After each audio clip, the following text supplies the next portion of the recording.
여러분 안녕하십니까. 아침의 매일경제 시간입니다. 이번 주 일주일을 돌아보면요. 동해 바다에 연거푸 미사일이 떨어졌고요. 여의도 정치권 국정감사장에선 말의 전쟁이 벌어졌습니다. 상당히 치열했죠. 그리고요. 살벌하기도 하고 꽤 어수선한 한 주가 됐습니다. 자, 그럼에도 불구하고요. 아침의 매일경제는요. 오늘도 이 관련 소식들 차분하고 깊숙하게 전해드리겠습니다. 자, 먼저 일면기사 준비했습니다. 보시죠. 자, 이쪽 보면 매일경제 일면기사 뭐 두 가지 중에서요. 지금 빨간 네모로 쳐 있죠. 이게 집값 얘기군요. 공시가, 실거래가, 공시가가 더 높아지는 현상 오는 거 아니냐. 이런 기사입니다. 역전 눈앞까지 왔다. 공시가격 그동안 전 정부 때 굉장히 많이 올라갔죠. 근데 집값은 지금 빠지고 있습니다. 그렇다면 이거 어떻게 되는 건가 이거죠. 연말 종부세 낼 땐 뒤집힐 수도 있다. 원희룡 국토부 장관 공시가, 실거래까지 90%까지 끌어올린다. 이거 현실화율 무리다. 이런 얘기가 나왔습니다. 다음은 조선일보 보시죠. 자, 북한 12대 출격, 우리 군은 전투기 30대로 맞대응. 북한이요 굉장히 이례적인 행동을 보였습니다. 그동안은 미사일 도발이었는데요. 폭격기 전투기를 출격시켰습니다. 좀 더 보겠습니다. 도발 수위를 높인 북한, 전투기 폭격기 시위 비행을 했습니다. 이례적인 사격 훈련도 했고요. 즉각 나선 군, 공군 F-15K 등 30대로 맞대응을 했습니다. 남과 북 전투기들이 동시에 떠 있었던 겁니다. 자, 이번엔 한겨레 보시죠. 자, 이쪽 끝에 1단 기사인데요. 오늘 새벽입니다. 자정을 넘겼으니까요. 결정이 나왔어요. 국민의힘 윤리위 당원권 1년 정지 추가했습니다. 이준석 전 대표에 대해서입니다. 그렇다면 지금 6개월이잖아요. 그럼 1년 6개월이 됩니다. 이준석 고립무원이 됐다. 그리고요. 어제 법원 결정도 나왔죠. 가처분 이탄은 법원에서 기각이 됐습니다. 그래서 여기 보면 고립무원이다. 고립무원 이 표현이 등장했습니다. 마지막으로 동아일보 확인해 보겠습니다. 자, 이쪽 끝에 있습니다. 어제 저녁에 좀 나왔죠. 노벨문학상의 프랑스 여성 소설가 아니 에르노. 굉장히 유명한 소설가로 좀 알려져 있고요. 자전적 소설을 통해 사회 구조를 파헤쳤다. 그러니까 본인이 경험한 내용만 주로 쓴다. 이런 작가로 유명합니다. 자, 노벨 문학상 소식까지 실려 있습니다.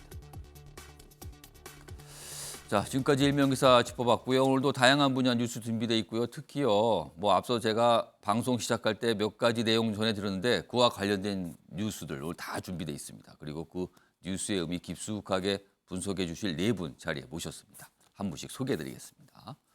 자, 먼저 화면 가장면의 첫 자리입니다. 박봉건 매일경제 논설위원 자리하고 계시고요. 그 옆에는요, 김관옥 정치연구소 미니 소장 나와 계십니다. 자, 세 번째 자리에는 김상일 전 민주당 선대위 언론특보 자리하고 계시고요. 마지막으로 장해찬 청년재단 이사장 나와 계십니다. 자, 네 분 패널 안녕하세요. 안녕하세요. 안녕하세요.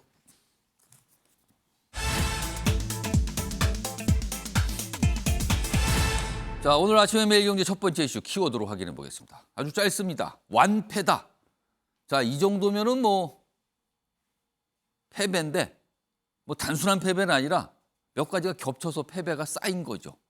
어제 그리고 오늘 새벽까지 두 가지 일이 있었습니다. 자, 국민의힘 내용입니다. 보겠습니다. 정진석 비대위 인정됐다. 그리고 이준석 당원권 정지 총 1년 6개월입니다. 이 두 가지 내용을 담고 있어요. 앞에 게 먼저 있었죠. 그리고 뒤에 거는 사실상 오늘 새벽이에요. 자정 조금 넘겨서 0시 한 30분 좀 못 돼서 나왔어요, 결과가. 자, 국민의힘 내홍 석 달 만에 일단락이 됐다. 자, 법원은요, 이준석 전 대표의 가처분 신청 기각했습니다. 앞서서는 인용 받아줬죠. 근데 이번에는 기각을 했어요. 이게 한 가지 정해진 거고. 그다음에 당 윤리위가 이준석 모욕적 표현 썼다. 그리고 당내 혼란 계속 가중시켰다. 그러면서 당원권 정지 1년을 추가했습니다. 그럼 앞서 이미 6개월 받았거든요. 더해서 1년 6개월이 되는 겁니다. 일단 이 상황이 하나가 있습니다. 자, 그중에서도요, 가장 최신 소식이죠. 당원권 정지 이 결정 소식. 자, 오늘 새벽에 설명이 있었습니다. 내용 들어보시죠. 국민의힘 중앙윤리위원회는 상기인에 대하여 지난 22년 7월 8일에 결정된 당원권 정지 6개월에 추가하여 당원권 정지 1년을 의결함. 가처분 신청을 한 것이 이 민주적인 절차를 배격하는 것으로 당원권이 정지된 당대표의 지위와 당원으로서 매우 부적절한 행위라고 판단을 하였고요. 또 당 소속 의원 등에 대한 지속적인 모욕적 비난적 표현을 사용하며 타인의 명예를 훼손하는 것은 우리 윤리위원 국민의힘 윤리위 규칙 위반에 대한 혼란을 가중시키고 당내 혼란을 가중시키고 민심 이탈을 촉진시킨 행위로 볼 수 있습니다. 자, 저렇게 뭐 간단하게 설명한 것 같잖아요. 그리고 저 설명과 함께 굉장히 이제 서면으로 된 상세한 이유서를 또 공개를 좀 했습니다. 자, 이게 뭐 오늘 자정 넘긴 시간에 나왔던 모습이고요. 그에 앞서서요, 법원이 가처분 신청에 대한 결정을 했죠. 기각 결정을 했습니다. 그리고 그 이후에 국민의힘 지도부에서 보인 반응도 영상으로 담았습니다. 보시죠. 이런 문제들이 이제 완전히 치유되고 수습됐기 때문에 이제 안정적인 지도 체제를 확립해서 집권 여당의 책무를 다하기 위해서 우리가 하나된 힘을 모아서 힘차게 전진하는 것, 이것이 우리에게 부여된 사명이고, 이번 결정은 당연한 것이라고 생각을 합니다. 그리고 정당의 최고 의사결정 기구가 당헌 당규를 정비해서 한 결정이 법원에서 개입할 여지가 없어요. 그래서 저는 1차 가처분도 그것이 잘못된 가처분이라고 생각합니다. 자, 박봉호 의원님, 두 가지로 좀 나눠서 보겠습니다. 우선 윤리위가 추가 징계 결정, 당원권 1년을 한 겁니다. 이 징계 결정을 한 이유, 일단 이거부터 설명 좀 해주죠. 어떤 이유로 지금 설명이 되고 있습니까? 몇 가지가 있지만 총체적으로 이준석 전 당대표가 예. 해당 행위를 했다는 거죠. 네. 기본적으로 모욕적인 발언, 뭐 양두구욕, 어떻게 보면 선배 정치인에 대해서 계곡이 취급을 하는 그런 모욕적이고 조롱의 발언이 있었고, 예. 또 한 가지는 그 비상대책위원회라는 새로운 예. 비상기구를 가동시키려고 하는데 예. 이 전 대표가 5차례 걸쳐서 아하. 가처분 소송을 제기해서 어. 국민의힘의 정상적인 활동을 방해를 했다. 이 두 가지에 대해서 이 부분에 대해서는 1년 정도는 추가적으로 당원권을 정지해야 된다라는 결정을 내린 것으로 보이고요. 일각에서는 제명 이야기도 나왔었는데 이 제명까지는 예. 좀 무리스러운 게 아. 일단 경찰에 지금 수사를 하고 있는 그 성상납 문화교사 예. 의혹에 대해서 경찰의 그 결과 나와야지 아. 제명까지 갈 수 있는 거지. 지금 상황에서는 예. 해당 행위에 대해서는 당원권 정지를 추가 연장하는 걸로 하는 게 정무적으로 좀 맞지 않았나 싶습니다. 그러니까 뭔가 전체적으로 봐서는 당을 해롭게 했다. 이게 해당 행위인데요. 그 갈래 중에서 하나 보면 약간 모욕적인 어떤 말 행위를 했다. 또 하나는 당의 결정이 있는데 그거에 대해서 계속 가처분 결정을 하면서 뭔가 당의 어떤 방향, 지침 이런 걸 따르지 않았다. 뭐 두 가지 이유가 좀 설명이 된 거죠. 자, 앞서서 있었던 가처분 결정, 법원의 결정 기각이 나왔는데요. 그런데 앞서서는 같은 재판부예요. 근데 그 재판부가 앞서서는 가처분 신청을 받아줬어요. 1차의 경우는. 근데 이번에 이제 3차, 4차, 5차를 결정한 건데 여기는 기각을 했습니다. 같은 재판부인데 다른 결정이 나온 거예요. 이건 어떤 이유가 있습니까? 어떻게 보면 국민의힘이 위험한 도박을 했죠. 같은 재판부인데 똑같은 본질은 같습니다. 예. 비대위가 정상적으로 가동할 수 있느냐. 그래서 이 부분에 대해서 이준석 전 대표 같은 경우는 이건 무효화시켜야 된다는 가처분 소송을 제기했던 거고. 예. 그래서 제가 볼 때는 상당히 무책임한 저는 행동이라고 봤어요. 왜냐하면 그 똑같은 재판부가 1차 때 예. 이거에 대해서 무효화시켰던 건데 당헌 당규를 바꿨다 그래서 본질은 그거거든요. 이 비대위가 정상적이냐 예. 아니냐 이 부분이 본질적 문제인데 그렇죠. 이 본질은 바뀐 게 없는 상황에서 또다시 당헌 당규를 바꿨다는 그것 때문에 다시 또 그 주호영 비대위가 보름 뒤에 예. 좌초되고 이번에 정진석 비대위를 다시 법원의 판단을 맡긴다는 게 어떻게 보면 한 당의 집권 여당의 운명을 판사 한 명, 법관 한 명한테 맡기는 거지 않습니까? 예. 저는 상당히 위험한 도박이라고 봤고 예. 어떤 요행수를 바란 건데 결과적으로는 뭐 기사회생을 했어요. 가슴을 쓸어내리겠지만은 이 재판부의 그 판단이 바뀐 걸 보면 좀 조금 의아한 게 뭐냐면은 일단 당헌 당규를 그 정치의 결사체인 당이 그러니까 당원들의 그 의견을 들어가지고 바꾼 거에 대해서는 시비 삼을 수 없다고 그랬는데 어떻게 보면 그 정치 결사체인 당의 그 행위에 대해서 자율적 행위에 대해서 그 자유의 폭을 재량권을 상당히 인정을 해준 거 아니겠습니까? 그렇다면은 1차 때도 그런 논리가 적용이 됐다 그런 그러면은 논리라면 1차 때 판단은 무엇인가? 그렇죠.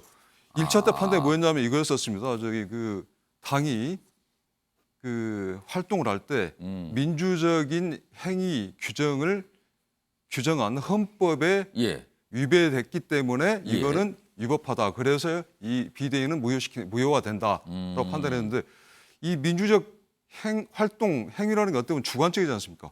그 추상적이고 이거를 법관 혼자서 주관적 판단해가지고 이 당의 활동은 민주적이다, 비민주적이다 라고 판단하는 자체부터 제가 볼 때는 좀 억지스러운 논리였었고요. 이런 걸 좀 감안한다 그러면은 이번 그 판단은 본질이 바뀐 게 없는데 이 만약에 이번에도 두 번째 비대위도 좌초가 됐다 그러면은 이 국민의힘 같은 경우는 거의 괴멸 수준의 대참사가 벌어지지 않겠습니까? 굉장한 위기가 올 거라고 전망이 됐었죠. 그렇죠.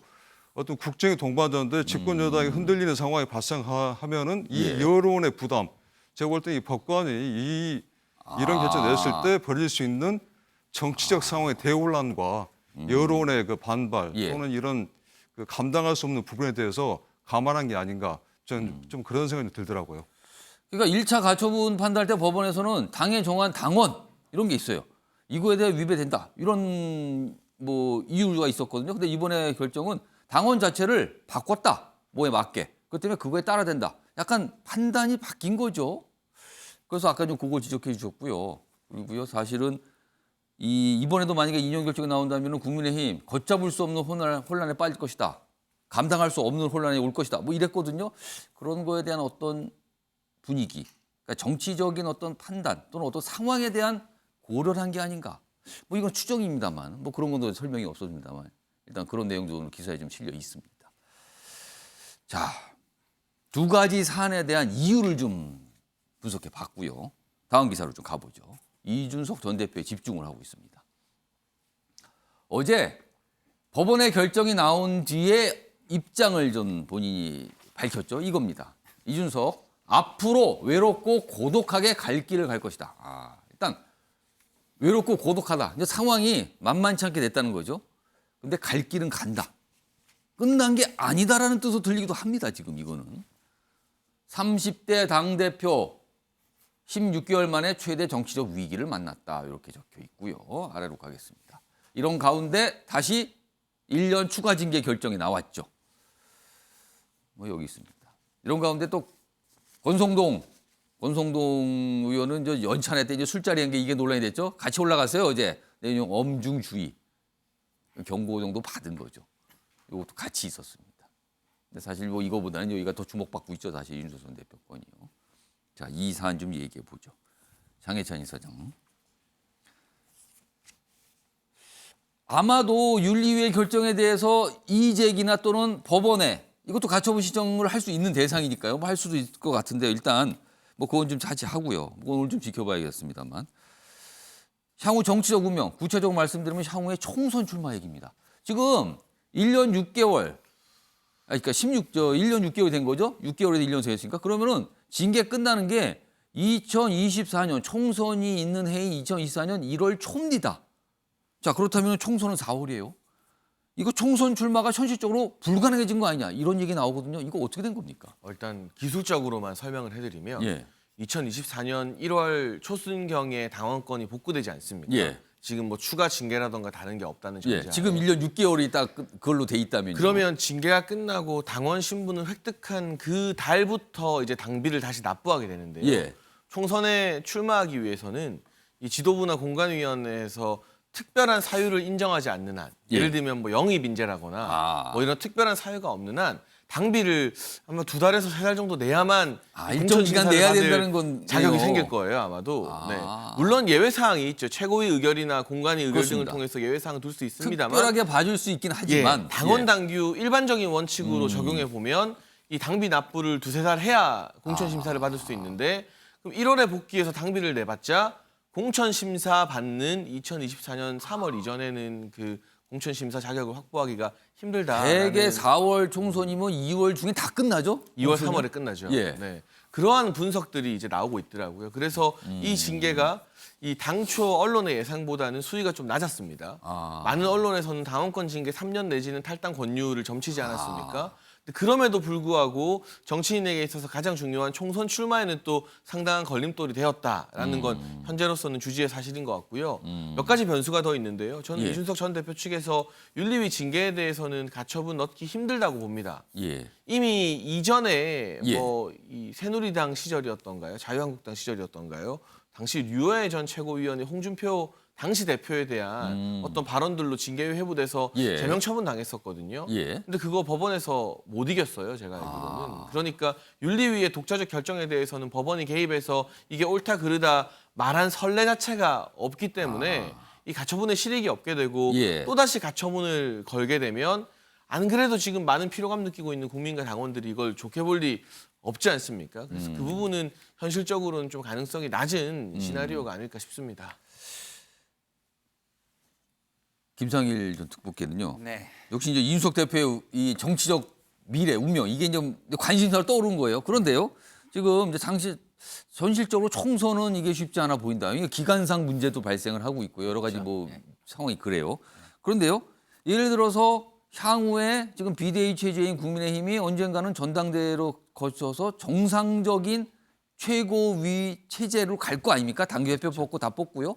자, 그럴 때 뭐 여러분들이 이제 출마하시고 도전할 텐데 지금 본인은 이렇게 이제 묶여 있는 상태가 되지만 이준석 전 대표가 사실은 청년 표심의 힘은 여전히 받고 있다라는 분석은 나오거든요. 그렇죠. 그런 힘을 바탕으로 향후 전당대회 때 출마하시는 분들에게 어떤 힘을 준다든가 영향력을 행사한다든가 이런 가능성은 열려 있다. 이런 분석도 여전히 있거든요. 이걸 어떻게 보십니까? 그렇죠. 그런 가능성이 충분히 있고 그런 걸 시도할 시간도 충분히 있습니다. 왜냐하면 이준석 전 대표가 만약에 신당을 창당한다 하더라도 예. 다음 총선 직전에나 가야 할 수 어. 있기 때문에 그 전에 충분한 시간이 있죠. 그러면 예.